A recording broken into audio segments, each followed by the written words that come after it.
గత IPL season లో మొట్టమొదటిసారి ట్రోఫీ గెలిచిన ఆర్సీబీ జట్టు ఆ తర్వాత రోజు బెంగళూరులోని చిన్నస్వామి స్టేడియంలో విక్టరీ పరేడ్ ని నిర్వహించాలని ఆర్సీబీ యాజమాన్యం భావించింది. కానీ ఎవరు ఊహించని విధంగా అక్కడికి పెద్ద ఎత్తున అభిమానులు రావడంతో అక్కడ తొక్కిసలాట జరిగింది. ఈ క్రమంలో 11 మంది ఆ తొక్కిసలాటలో చనిపోయిన సంగతి మనకు తెలిసిందే. అయితే ఆ తర్వాత దీనిపై దేశవ్యాప్తంగా వ్యతిరేకత రావడంతో ఆర్సీబీ యాజమాన్యంపై చర్యలు కూడా తీసుకున్నారు. అయితే క్రికెట్ చరిత్రలో ఇది ఒక చీకటి అధ్యాయంగా ఉండిపోయింది. ఇప్పుడు ఇదే సంఘటన ఆ స్టేడియంను క్రికెట్ నుండి దూరం చేసిందే. ఇక భవిష్యత్తులో కూడా ఇక్కడ మ్యాచ్ల నిర్వహణపై సందిగ్ధత నెలకొంది. అవును, ఆ సంఘటన ఇప్పుడు రాబోయే మహిళల వన్డే ప్రపంచ కప్ కు తగిలింది.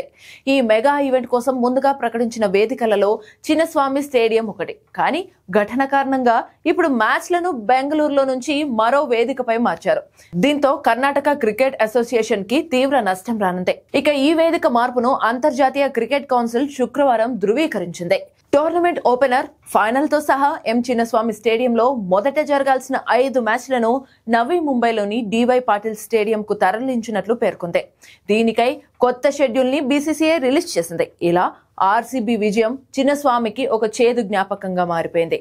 ఇక ఈ వరల్డ్ కప్ కు సంబంధించి వైజాగ్ లో 4 మ్యాచ్లను కూడా టీమిండియా మహిళా జట్టు ఆడనుంది.